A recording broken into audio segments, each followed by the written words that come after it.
नया चैप्टर तो मृदा पढ़ लें। पहले माटी को खुद की फिर देखेंगे मृदा। मृदा जो है इसको अगर हम देखें तो हम कहेंगे कि मृदा को इंग्लिश में कहा जाता है सोइल। क्या कहते हैं इसको? सोइल। सोइल। और ये जो सोइल है इस शब्द की उत्पत्ति हुई है अरबी भाषा के शब्द सोइल से। अरबी भाषा के शब्द सोइल से उत्पत्ति। और इस सोइल का अर्थ जो है वो होता है फर्श। अर्थ क्या होता है? फर्श। हम मृदा सामान्य रूप में देखें तो भूप्रकृति की सतह पे जो भी हमें सूक्ष्म और मध्यम कण दिखाई देते हैं जिनमें सिलिका, बालू, ऑक्सीजन, एल्यूमिनियम, पोटास, फास्फोरस, ये जो एक संगठन आपको दिखाई देता है जो उत्पादन में सहायक है और जिसका आसानी से अपघटन किया जा सके, ये जो हल्का भूरा जो क्षेत्र होता है, ये जो अंश होता है, उसी को हम क्या कहते हैं? मृदा कहते हैं। अब मृदा के अलग प्रकार हैं। एक, मृदा में कैसे तत्व पाए जाते हैं? हम मृदा में तत्व पाए जाते हैं, अलग पता चलता है कि मृदा जो है वो कितनी उर्वरक है या नहीं है। तो मृदा को सक्रिय करने वाले तत्व पाए जाते हैं जो उत्पादन को प्रभावित करते हैं। कहने का मतलब कि तत्वों में एनर्जी होती है।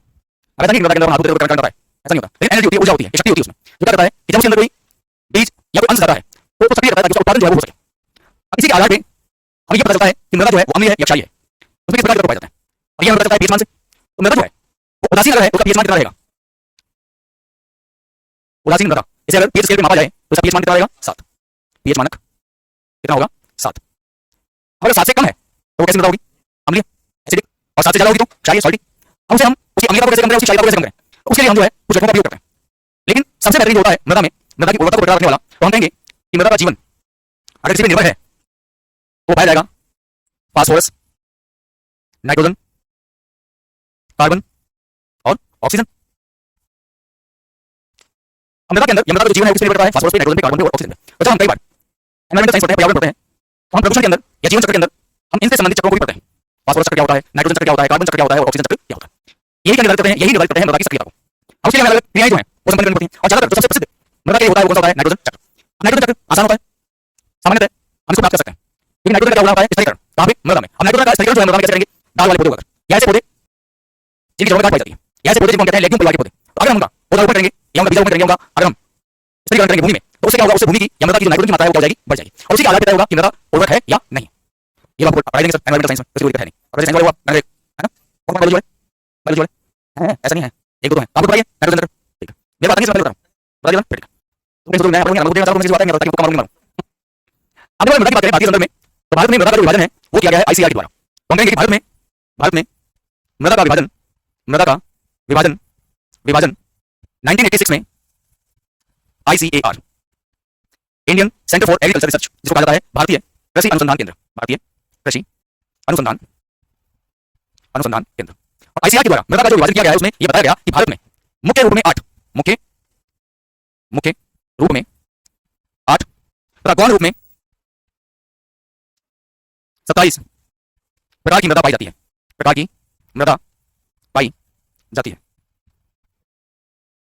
तो भारत में मृदा का विभाजन किसके द्वारा किया जाता है? आईसीआर के द्वारा किया जाता है, या उसके द्वारा किया गया है? कब किया गया? 1986 में। आईसीआर क्या है? Indian centre for agriculture research, भारतीय कृषि क्षेत्र में अनुसंधान से संबंधित एक परिषद है जिसने भारतीय मृदा को 8 मुख्य भागों में बांटा है और 27 गौण भागों के अंदर विभाजन जो है वो किया है। पहली स्लाइड में लो, थोड़ी बात ज्ञान खत्म हो गया वो। कौन सा के पास है? कौन सा के पास है? कौन से हैं? कौन सा बताया थे? बाहर कहां से? तालिबान से? हम तो हमारे पास बैठे करेंगे तुमको कहां? वो पे बात कर पहले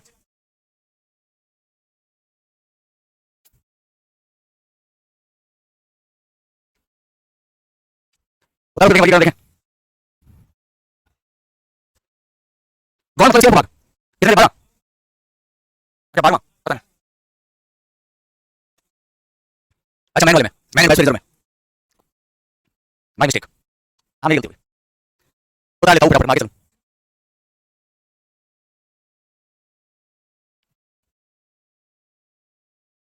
बता लिया। अब है कि भारत में जो मृदा पाई जाती है, इस मृदा में मृदा का अंशदान कैसा है, योगदान कैसा है? तो हम कहेंगे कि भारतीय मृदा वर्गीकरण योगदान, कि कौन सी मृदा का जो है कितना अंशदान है। तो भारत में जितने प्रकार की मृदा पाई जाती है, जैसे जलोढ़ मृदा है, काली मृदा है, लाल पीली मृदा है, आपकी दोमट मृदा है, रेगिस्तानी मृदा है या बालू मृदा है, इसके अंशदान के आधार पर हम अध्ययन करें तो हम कहेंगे कि भारत में सबसे ज्यादा जो मृदा का अंशदान है वो है जलोढ़ मृदा। सबसे ज्यादा किसका है? जलोढ़ मृदा का।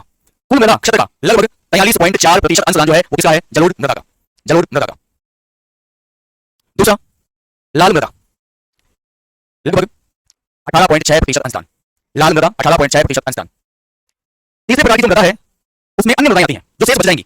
अन्य मृदा जो है इनका अंशदान है लगभग 17.9%। ये क्रम से है। सबसे ज्यादा कौन सी है? जलोढ़। दूसरे नंबर पर कौन सी है? लाल मृदा। तीसरे नंबर पर कौन सी है? अन्य मृदा।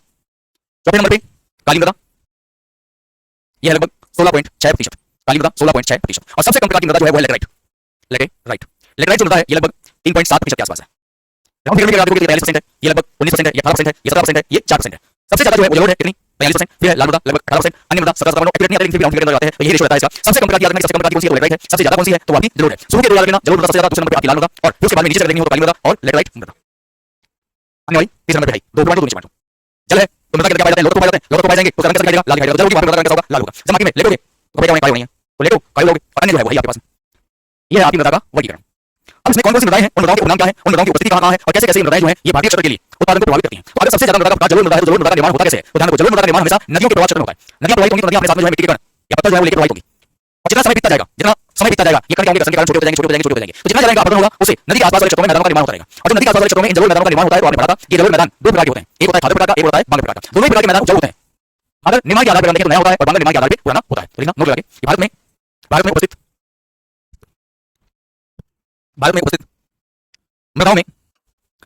मृदाओं में नदी प्रवाह द्वारा निर्मित मृदा में जल की मात्रा अधिक होती है तो उसके आधार पर उसे तीन भागों में विभाजित किया जाता है। इस उपस्थिति को मृदा जल कहा जाता है। तो चलते हैं पहली मृदा पे। पहली मृदा है जलोढ़ मृदा। पहली कौन सी है, जलोढ़ मृदा। ये जलोढ़ मृदा है, ये कहां मिलेगी आपको, नदी प्रवाह क्षेत्र में उपस्थित मैदानों में नदी प्रवाह क्षेत्र में उपस्थित मैदानों में जलोढ़ मृदा जो है वो पाई जाती है। भारत के विशाल मैदान इसी मृदा से निर्मित हैं। और बहुत सारे मैदान आप भौतिक क्षेत्रों में पढ़ चुके हो, रचना का मैदान, बारी का मैदान, डिस्क का मैदान, चार्ज का मैदान, रोहिलखंड का मैदान, अवध का मैदान, मिथिला का मैदान, मगध का मैदान, ब्रह्मपुत्र का मैदान, असम का मैदान, बहुत सारे मैदान आपने पढ़े थे। और ये किससे निर्मित है, जलोढ़ मृदा से ही निर्मित है। ये जो जलोढ़ मृदा से निर्मित मैदान है ये कितने प्रकार के होते हैं, दो, खादर और बांगर। कितने प्रकार के हैं, खादर और बांगर। खादर कैसा होगा, नया निर्मित मैदान। इसका दूसरा नाम क्या होगा, इसे कहा जाएगा बाढ़ काप का मैदान। नदी क्या करेगी अपने प्रवाह क्षेत्र से बाढ़ निकलेगी, बाहर आएगी तो एक नई परत जो है मैदान को बिछा देगी। तो बाढ़ की काप से निर्मित जो मैदान है, जो नए निर्मित हुए हैं उन्हें क्या कहा जाता है, खादर का मैदान कहा जाता है। जलोढ़ मैदान के दो भाग हैं। और जो बांगर है ये क्या होगा, पुराना, तो हम कहेंगे पुरानी जलोढ़ से निर्मित मैदान, पुरानी जलोढ़ काप से निर्मित मैदान, तो कहने का मतलब दोनों में कौन सी चीज आ रही है, काप। तो जलोढ़ मैदान का अन्य नाम क्या है, इसे काप का मैदान भी कहा जाता है। इसे काप का मैदान भी कहते हैं। काप का मैदान या कापीय मृदा भी कहा जाता है। कापीय मृदा या काप का मैदान जो है इसको कहा जाता है।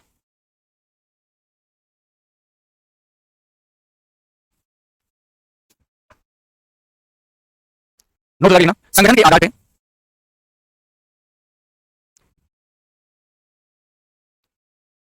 पर संगठन मतलब जो पूरा निर्माण हुआ है उसके आधार पर, संगठन आधार पर इस मृदा में कंकड़, चिक्का, दोमट व बलुई घटक पाए जाते हैं।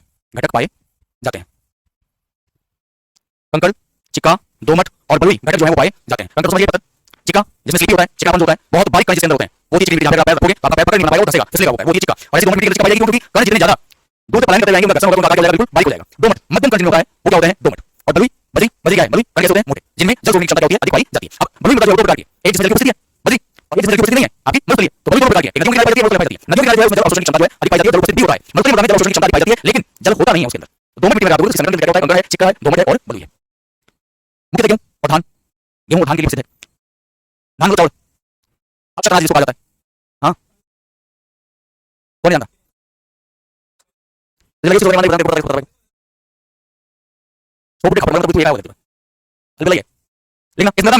इस मृदा में calcium carbonate, potash, calcium carbonate, potash, nitrogen और ह्यूमस आदि की अधिकता पाई जाती है। इस मृदा में कैल्शियम कार्बोनेट, पोटास, नाइट्रोजन तथा ह्यूमस की अधिकता पाई जाती है। ह्यूमस की अधिकता पाई जाती है।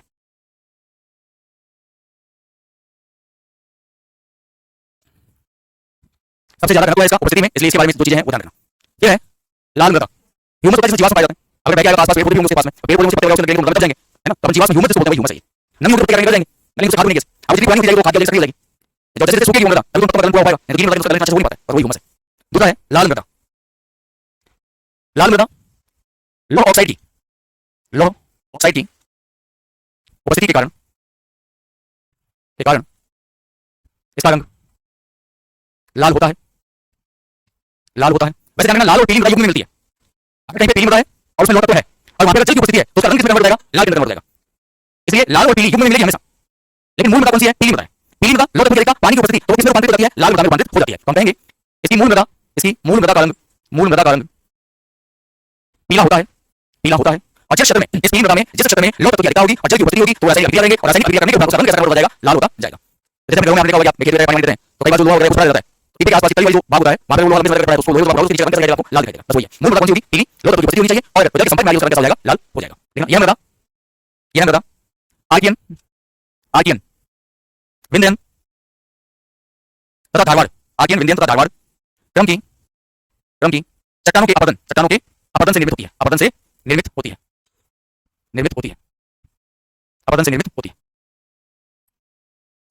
चट्टानी क्रम पढ़ा था आपने जब अपन खनिज पढ़ रहे थे तब, तो चट्टानी क्रम के अंदर आपने देखा था कि आर्कियन क्रम की चट्टानें, आग्नेय शैल सबसे प्राचीन वही होती है। फिर उसके बाद दूसरे नंबर पे धारवाड़, फिर कुटप्पा, फिर विंध्यन, फिर उसके बाद में दक्कन ट्रैप, गोलवाड़ के बाद में दक्कन ट्रैप। तो कौन सी चट्टानें जिनके अपरदन से लाल मृदा का निर्माण होता है, तो आर्कियन, विंध्यन और धारवाड़ क्रम की चट्टानें जो है जब इनका अपरदन होगा तो इससे क्या निर्मित होगी, लाल मृदा का निर्माण होगा। भारत का कौन सा क्षेत्र है जहाँ पे लाल मृदा जो है वो अधिकांशतः पाई जाती है, तो लिखना भारत के तटीय क्षेत्रों में इनकी अधिकता है। जैसे तमिलनाडु, महाराष्ट्र, कर्नाटक, आंध्र प्रदेश और इसके अलावा दो क्षेत्र कौन से होंगे जहां पे लोहा तत्व पाया जाता है, और वो कौन सा है, वो है आपका छत्तीसगढ़ और झारखंड। अधिकांश क्षेत्र कौन से हैं, तटीय क्षेत्र, तमिलनाडु, महाराष्ट्र, आंध्र प्रदेश और कर्नाटक, जहां पे लाल मृदा की उपस्थिति देखने को मिलती है, लाल मृदा की अधिकता देखने को मिलती है। फिर काली मृदा को रेंगुर मृदा भी कहा जाता है। क्या कहते हैं इसको, रेंगुर मृदा। दूसरा इसे स्वतः ज्योतित मृदा भी कहा, सॉरी मृदा जो है वो भी कहा जाता है, स्वतः ज्योतित मृदा भी कहा जाता है। रेंगुर मृदा, स्वतः ज्योतित मृदा और काली मृदा, और कोई नाम है इसका, इसे कपासी मृदा भी कहा जाता है, कपासी मृदा। तो काली मृदा, इसे रेंगुर मृदा, स्वतः ज्योतित मृदा तथा कपासी मृदा के नाम से जाना जाता है।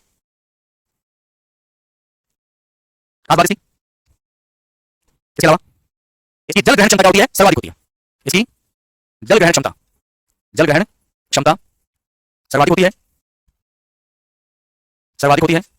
जल ग्रहण क्षमता सर्वाधिक होती है। कपास में मृदा किसे कहा जाता है, क्योंकि कपास का उत्पादन या कपास के लिए अनुकूल है, सर्वाधिक अनुकूल है। और इस मिट्टी का संकेंद्रण जो है सबसे ज्यादा किस राज्य में है, महाराष्ट्र में। मृदा का सर्वाधिक संकेंद्रण किस राज्य में है, महाराष्ट्र में। जल ग्रहण क्षमता का मतलब होता है कि जल को कितने समय तक अपने साथ रख सकती है।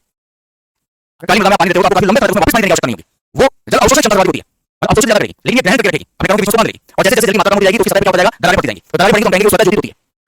आप उसमें बीज डाल दो, फिर पानी चल दो, वापस हो जाएगा, दरारें वापस भर जाएंगी, बस। तो मुख्यतः कपास या चावल वाले जो फसल वगैरह होते हैं उसमें करते हैं, ये करते हैं, दरारें जहाँ आई उसके अंदर बीज गिरेंगे, उसको पानी से भरते हैं, पानी से भरेंगे वापस आ जाएगा, ढक जाएगी। तो यहाँ पे चावल में क्या गोचनी विधि से लगाते हैं, चावल की करेंगे पोत लगाएंगे, गोचनी विधि करते हैं। लेकिन भारत में चावल की फसल गोचनी विधि से बोई जाती है। भारत में चावल की फसल गोचनी विधि से बोई जाती है।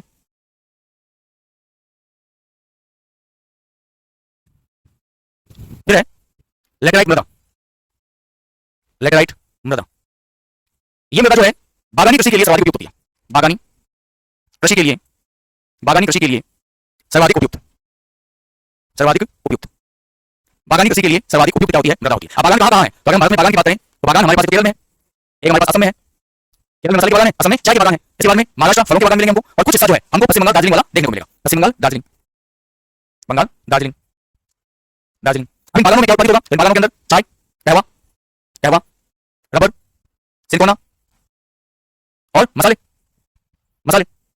तो भारत में कौन सी मृदा है जो बागानी कृषि के लिए सर्वाधिक अनुकूल है या उपयुक्त है, तो लैटेराइट मृदा है। कहाँ पाई जाती है, जहाँ पे बागान उपस्थित है। तो बागान कहाँ उपस्थित है, तो केरल है, असम है, महाराष्ट्र है, पश्चिम बंगाल दार्जिलिंग क्षेत्र है। यहाँ उत्पादन होता है तो बागान मुख्यतः चाय है, कहवा है, रबर है, सिंकोना है और मसाले। सिंकोना तो मलेरिया की दवाई बनती होगी, कुनेन उसकी छाल से, और क्या हुआ होता है कॉफी जैसा, कॉफी के जो बीज होते हैं मूल वही होता है क्या हुआ, तो प्रसिद्ध गणितज्ञ जो है आपके क्या नाम रामानुज, कॉफी नहीं, क्या पीते थे, क्या पी के ही वो पूरा दिन निकालते थे, खाना खानी, नाश्ता नहीं, तो चाय भी क्या है भूख मारने के लिए, वैसे क्या होता है जिन लोगों को हाइपरटेंशन होता है, एक टाइप का फोबिया, रात को अकेले लगता है, तो आपको कॉफी पीते हैं ताकि जल्दी रहें, एनर्जी ज्यादा देता है। भाई भाई ऐसे लोगों को कॉफी आदत क्यों लगती है, इसलिए एनर्जी ज्यादा नहीं है, अपने चाय बंद करो और कॉफी शुरू करो, चाय से जल्दी नहीं करेंगे, कॉफी से जल्दी निपटेंगे, तो क्या हुआ मैं बताइए नोट लगा लेना। भारत में लैटेराइट मृदा सर्वाधिक सर्वाधिक अपक्षालित सर्वाधिक अपक्षालित सर्वाधिक अपक्षालित मृदा है, सर्वाधिक अपक्षालित मृदा है। अपक्षालित का मतलब होता है जिसका अपरदन ना के बराबर हुआ हो, जिसका अपरदन ना के बराबर हुआ हो। क्योंकि चाय का एक बार पौधा लगा दिया तो क्या आपको हर साल लगाना पड़ता है, नहीं, वो चलेगा सालों साल। रबर का पौधा लगा दिया तो चलेगा सालों साल, रबर का पौधा लगा दिया तो चलेगा सालों साल, सिंकोना का सालों साल। कहने का मतलब कि आपने एक बार फसल बो दी तो आपको 20-25-30 साल देखने की जरूरत नहीं है, वही चलेगी। बस पत्ती आ रही है तोड़ो, या जो रबर है उसके कट लगा दो, वो धीरे धीरे क्या होता है लैक्टोस जो है वो एकत्रित होता रहेगा, फिर आप रबर बना सकते हो। सिंकोना है उसकी छाल उतारते हो, नहीं छाल रहेगी। वैसा नहीं इस बार चाय की खेती करी पूरी को काटा फिर वापस पानी में काटे हमेशा। और सबसे ज्यादा किस मृदा में महिला श्रमिक कार्य करती है, लैटेराइट मृदा में। तो सबसे ज्यादा महिला श्रमिक किस प्रकार की मृदा में पाई जाती है, लैटेराइट मृदा में। सर्वाधिक कौन सी कृषि है या भारत का कौन सा उद्योग है जिसमें महिला श्रमिकों की तादाद सर्वाधिक है, चाय। चलिए पूरा हो जाएगा मृदा, तो होमवर्क कंप्लीट किया जाएगा।